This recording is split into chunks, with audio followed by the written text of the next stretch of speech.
Hi friends, welcome to SNR creations. ఈరోజు అటుకుల తాలింపుకి కావాల్సిన పదార్థాలు చూసేద్దామండి.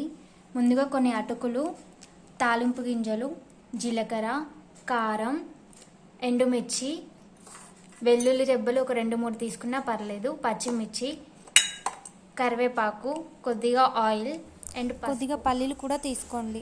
అటుకులలో రకాలు ఉంటాయండి. మేము తీసుకున్నవి జొన్న అటుకులు. ఒక కళాయి పెట్టుకొని కొద్దిగా ఆయిల్ వేసుకొని పచ్చిమిర్చి వేసుకోండి. అవి కొంచెం వేగినాయి అనుకున్న తర్వాత కొన్ని తాలింపు గింజలు యాడ్ చేసుకోండి. తాలింపు గింజలు, జీలకర్ర, కొద్దిగా పసుపు, మరీ ఎక్కువ వేసుకోకుండా లైట్గా వేసుకుంటే సరిపోతుంది కలర్కి. ఒక 2-3 ఎండుమిర్చి, కొద్దిగా కరివేపాకు,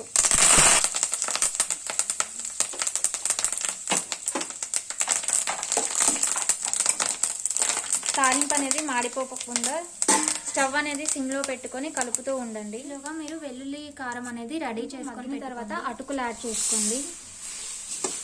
అటుకులు యాడ్ చేసుకొని కలుపుతూ ఉండండి.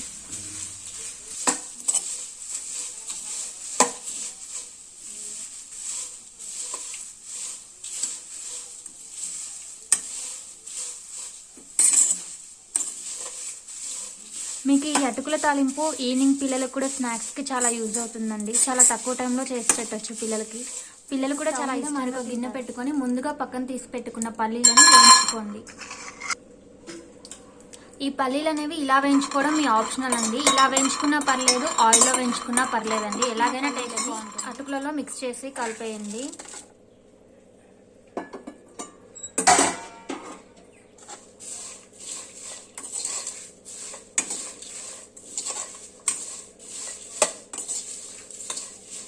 ఇలా వేగిన తర్వాత ముందుగా పక్కన పెట్టుకున్న వెల్లుల్లి కారం అనేది అందులో వేసుకోండి. కారం వేసుకున్న తర్వాత కొద్దిగా కలుపుతూ ఉంచుకొని బౌల్లో సర్వ్ చేసుకుంటే సరిపోతుంది. అటుకుల తాలింపు రెడీ అయిపోయింది. అటుకుల తాలింపు చూసేసారు కదా, ఎలా ఉందో చెప్పేయండి మీరు కూడా. ఒకసారి మీరు ట్రై చేసి చూడండి, చాలా బాగా. సాల్ట్ ఎందుకు వేయలేదనేది మీకు డౌట్ వచ్చి ఉంటుంది కదండి. ఇవి జొన్న అటుకులు కదా, ఆల్రెడీ సాల్ట్ టేస్ట్ అనేది జొన్న అటుకులలో ఉంటుందండి. సాల్ట్ వేసుకోకపోయినా పర్లేదు.